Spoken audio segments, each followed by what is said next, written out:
So this next lesson is on factoring polynomials, and there's several methods to kind of factoring polynomials. It all depends on what you're given. The first thing you always want to look for, no matter what you're given, is to find a GCF, which is the largest factor in all the terms. So for example, if I look here in this problem, I have three terms: 1, 2, and 3. I'm going to find the number that goes into all three of those. And so I look first at 30, negative 21, and the 6. And if I look at the smaller one, 6 is only 2 times 3. And I know that these all have a 3 in it, so my first factor is going to be a 3. Then I look at the letters. I have an m fourth, m squared, and an m. This means m times m times m times m. This is m times m, and this is just m. So they all only have 1 3 in common. Therefore, I'm taking out an m. And so for n, I'm not going to do the whole work because you can kind of follow along. There's 2 n's in this first one, 2 n's here, but only 1 n here.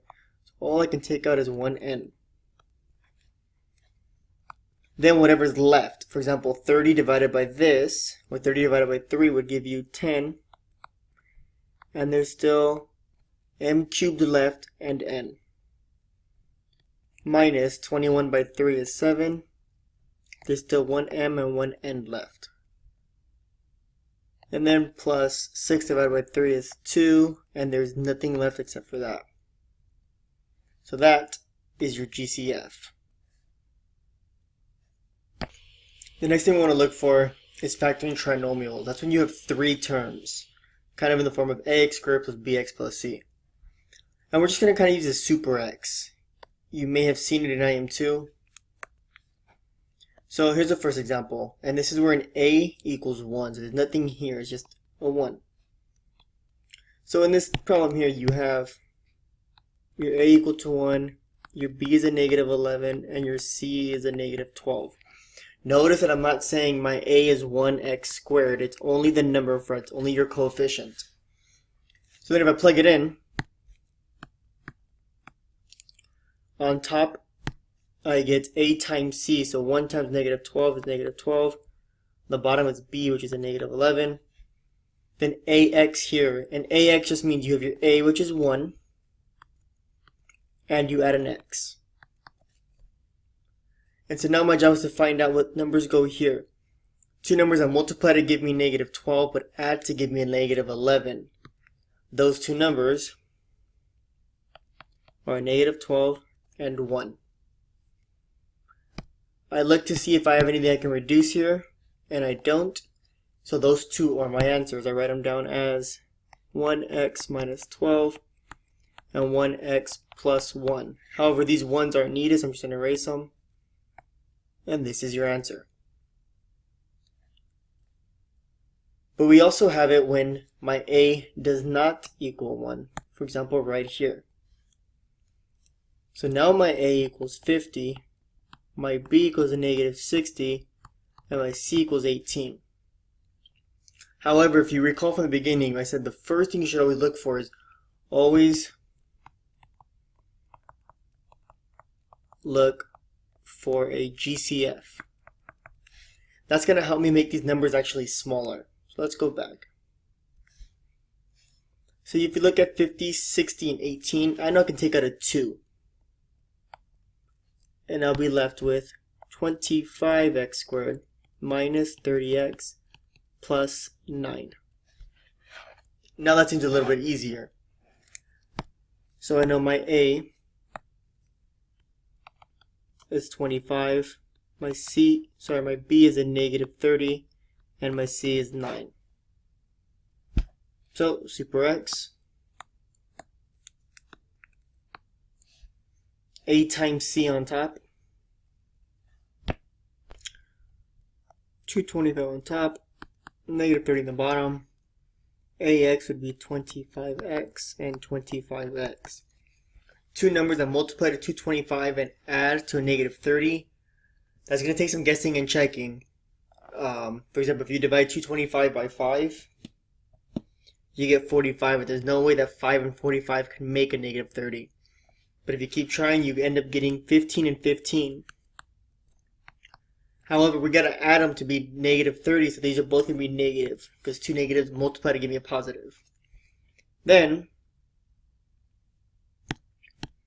I reduce, and I know that 5 can go into here to give me 5, and this to here to give me negative 3. Same here. And so I get an answer of 5x minus 3 and 5x minus 3.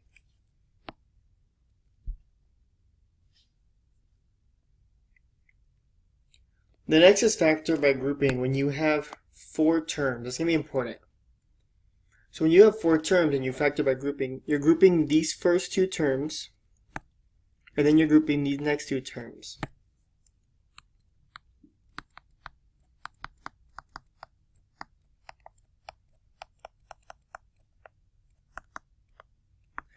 And you want to find the GCF out of each of the groups. So for example, in this first group here, I know I can take out a 5x to the third, because this one has 3 here. And so here I get x squared minus 2. Then this one over here, I can take out a 4. I can't take out an x, but I can take out a y. And I'm left with x squared minus 2. So notice that these two here are the same, which means you can factor it by grouping. So you end up getting x squared minus 2, and then you group these two together. Because that's what's left after you take out the common factor. You get 5x cubed plus 4y. And so this is your answer. And now we have things that are like special cases. For example, if you see something that's a difference of squares, meaning a difference of 2 squares, like 1 squared minus a second squared, then the answer is just going to be the base of both of them, meaning like the square root of them, and one of them is going to be added, one of them is going to be subtracted. So for example, I have 25x squared minus 49. If I took the square root of this term here to find the base of it, the square root of 25 is 5. The square root of x squared is x. So my a term is 5x. My b term, I'm looking at just the 49 because notice that there's a minus here, so there has to be a minus there. And 49, the square root is just 7. So my a is 5x, my b is 7. Therefore my answer is 5x with the 7, 5x with the 7, and don't forget that 1 is positive, 1 is negative. Then the next one is a difference of cubes. Same idea, but now we have cubic terms. So the answer is going to look different because now since we're cubic, we have to have a binomial and a trinomial. So you find the base, a and b, and you plug it into here. And one trick is that if this is a negative, then this first one is a negative, and you'll see the rest. So for example, 8x cubed. Your a, what cubed gives me 8 would be 2.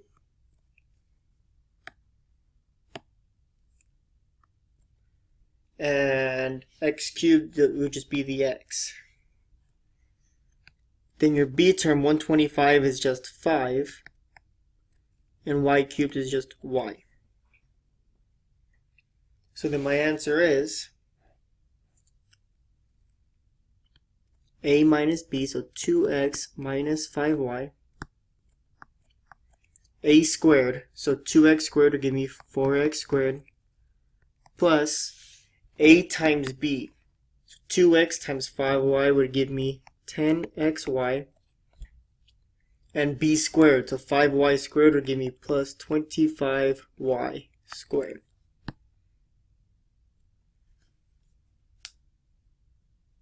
And lastly is the sum of cubes. Notice the similarities here.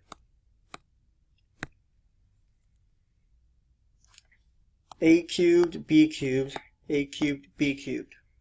However, this one's a negative, this one's a positive. So if it's a negative, this is a negative, and this will be positive. But if this one's a positive down here, then it starts off positive and then it goes negative.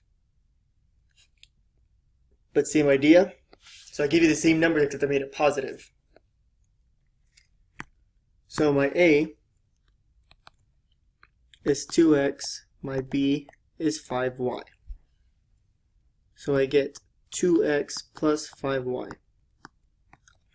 Then a squared is 4x squared minus ab would be negative 10xy plus b squared is 25y squared.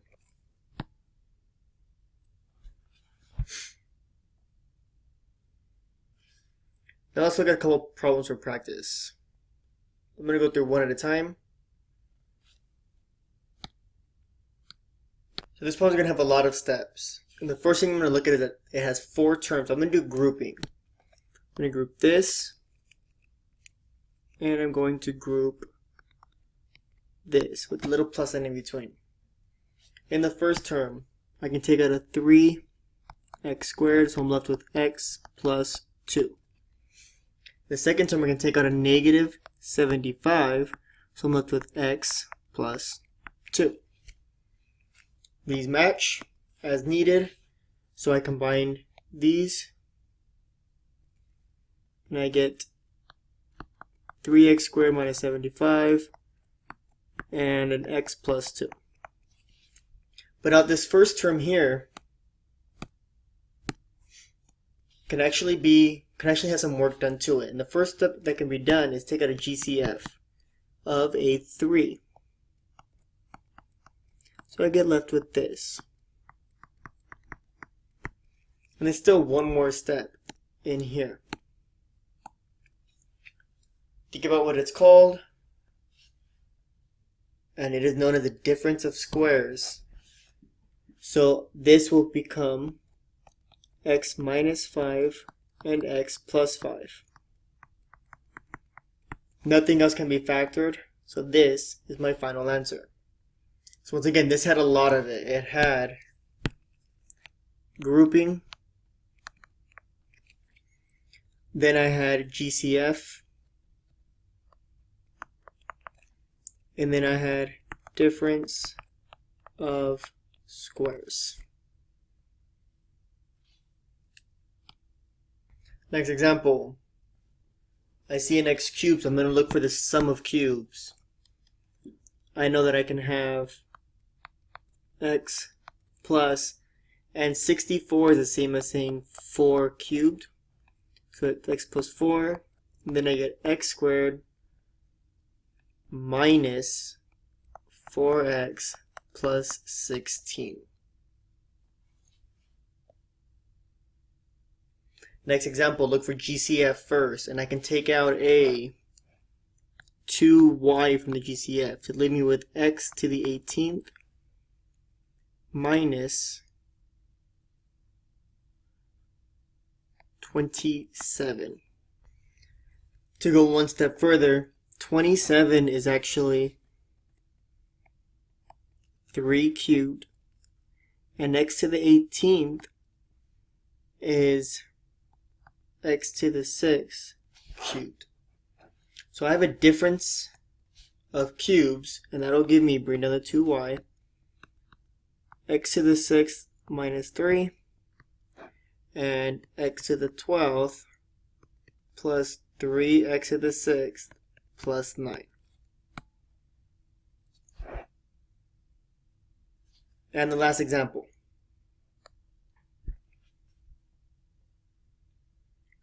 We're going to do super x and then on top is going to give me negative 8, the bottom is negative 7, and this would become, so remember how I had x squared, and when I did this, this would be an x and an x? It was taking half of this. So in this case here, instead of it being an x and an x, it's going to be an x cubed and an x cubed.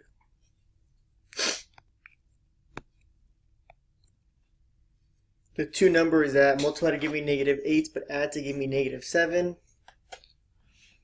are negative 8 and a positive 1.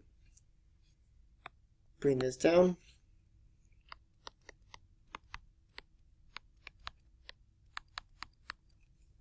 But now we're not done yet, because notice that we have cubes here, so I'm actually going to write this down here.